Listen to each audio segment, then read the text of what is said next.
Hi everyone, Raquel here from scrapcosy. Today I wanted to share with you 2 quick cards that I created with my January 2019 new stamps and stencils that I released with PaperArtsy. I'll be using Distress Oxide inks and Distress Microglaze to get a resist effect and a multi-layer look. So these are the stencils from this release, PS133 and PS134, and these are the 2 stamp sets that are released as well, ESC17 and ESC18.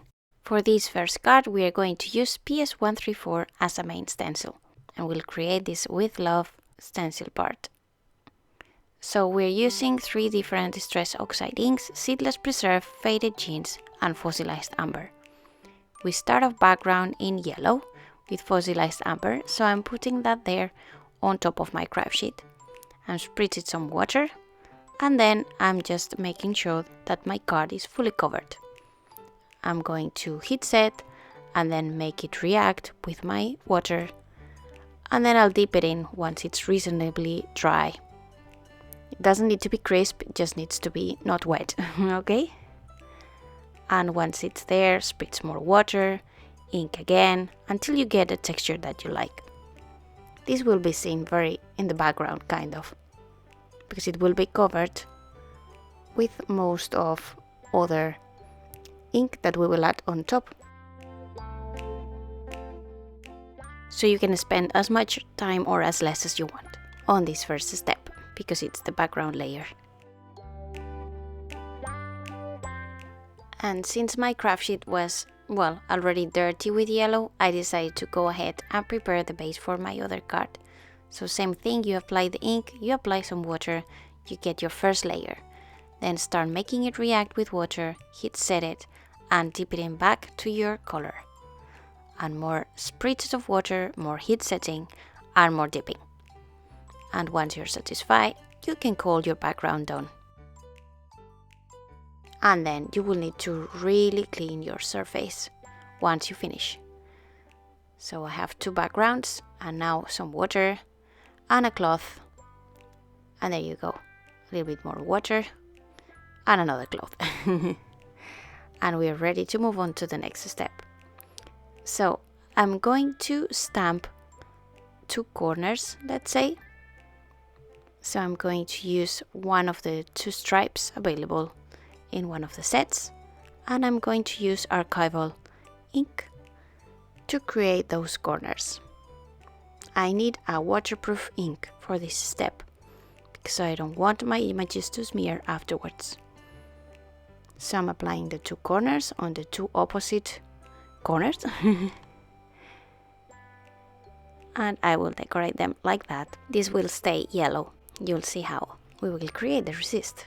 Now we're going to apply the script on both corners. So I'm getting my stamp ready, and then I'm getting a post-it note, and I'm going to, well, cover all the area that I don't want to be stamped with the script. And I'm going to just ink some part of it and then stamp. So in that way I will get 2 corners with script there. I'm placing again my post-it note to cover everything I want to be protected, and then I'm stamping again. And that will be all the stamping that I do in my cards.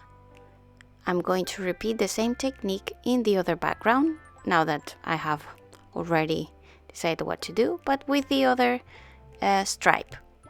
So I'm going to use this one, and in a similar way I'm going to protect 2 corners afterwards so they will remain yellow.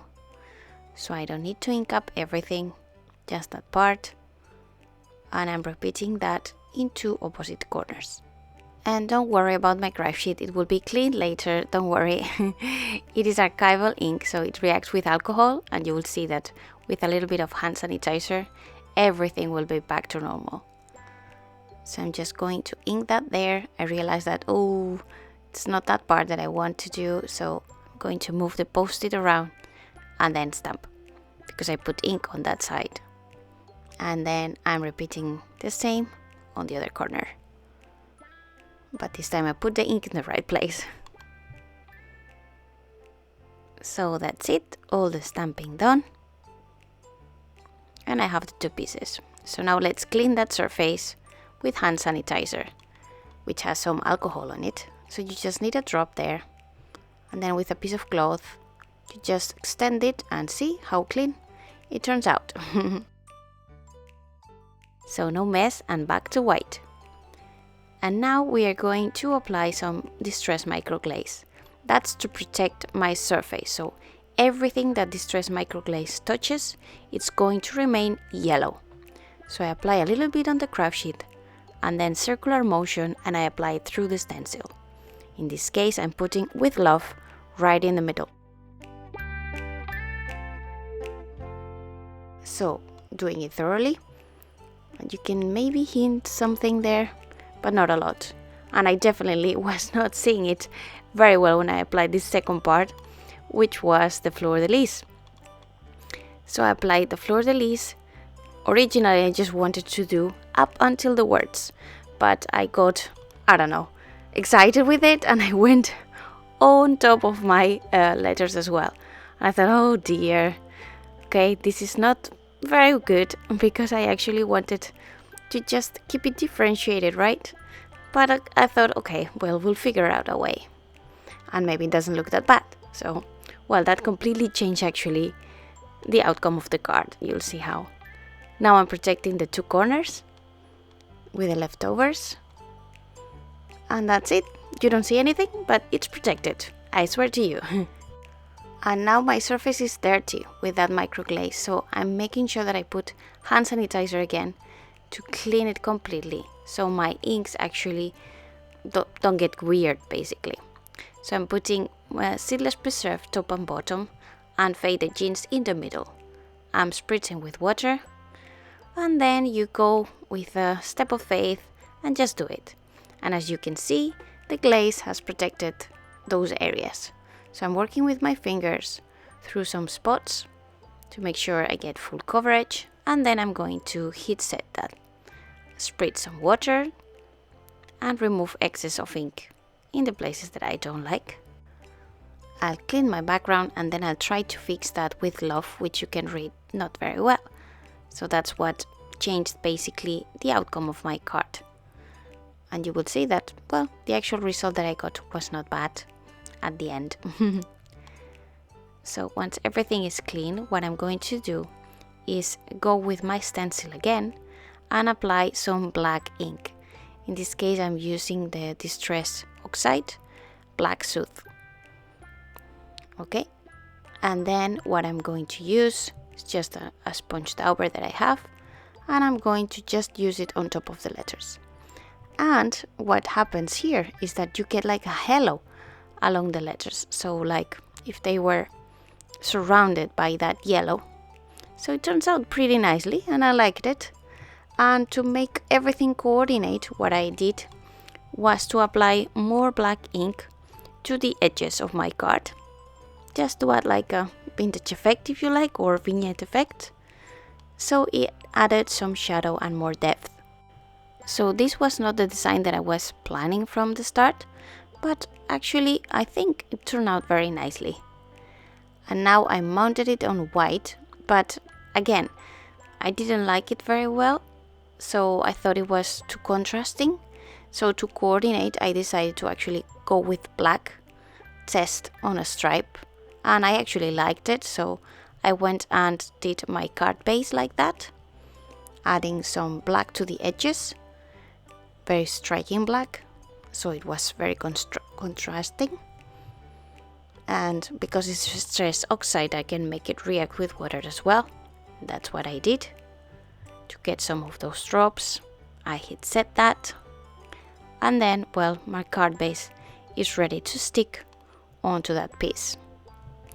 And for that I'm using my ATG gun, putting the glue on all the edges, then a little bit on the middle, and there you go. First card is finished. You'll see that I added some details with a gel pen in the pictures that I'll show now. I'll show you how to do that at the very end of the video. This is just to make things pop up and have, well, a little bit more interest and more work done on them. It's pretty simple. And now we're going to do this second card. Be curious and follow your truth with this other stencil, the PS133. So we have our background ready that we prepared before, and now it's time for applying the glaze and protecting all those areas. So getting a little bit of glaze in my foam and working it through the stencil.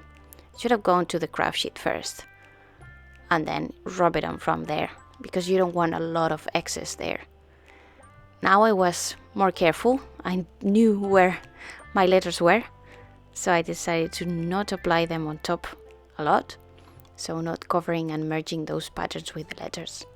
And I used the different patterns on each corner. So it seems it's similar, but it's two different patterns that mix and mingle in the middle. So these are plain circles, and the other ones were more like flowery-like maybe. And once I finish with that, then I'm going to protect the different corners. They are repositionable, so you can finish your pattern for as big as you need. So the two corners are protected now. And then it's time for the magic. Once we clean our craft sheet very, very well. So I did this technique at Version Scrap Paris last year, and people were amazed like when you were doing that. Well, in this case I'm putting Sealer's Preserve on the middle, faded jeans top and bottom. You could use only one ink and it would look nice too. Spritz some water and then dip it in, and magic happens. It's so striking seeing this happening. So when I did that at the fair, well, I got like ohs from everybody. They were really amazed at this technique, which I learned from Tim Holtz basically, but yeah. And then I'm making this react with water in different places to get those splats of water. And now to make the two cards coordinate, I'm going for the same finish. So black soot on top of the letters, and then also black soot on the edges of the card. And I'm making the ink react a little bit with the water because it's a trace oxide and I can do it. So again, more black soot on the edges.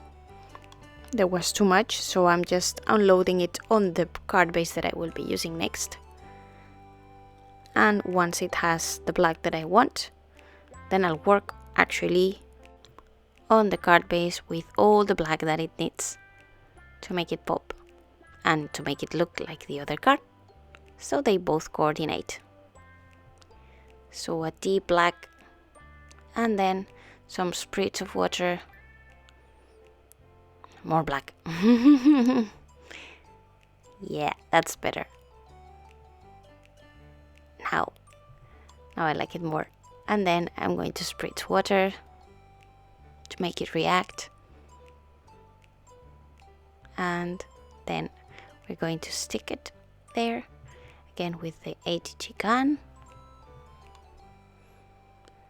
And the second card will be ready until this point. But now we are going to add some decorations, as I said, with a white gel pen. I'm going for something really simple, just doing dots on both frames on the black side, so they will really pop. So I started very slow, and if for whatever reason the white gel pen doesn't work, you can always roll it in your fingers and the ink will flow again. So that's one done.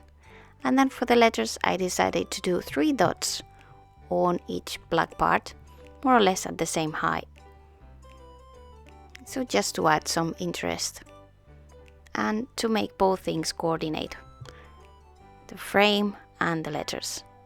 So I'll repeat the same on this one, and here I'm going faster because now I got the hang of it.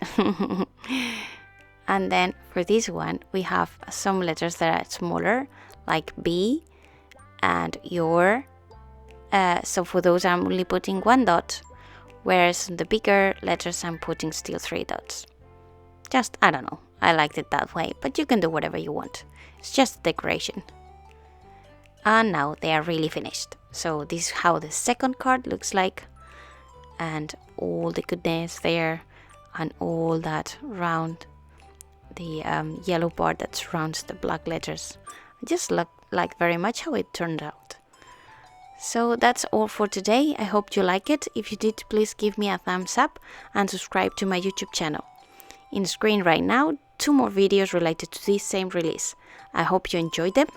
Feel free to leave me comments. I love to read them. And nothing else from me. Thanks very much for watching and see you in the next one. Bye!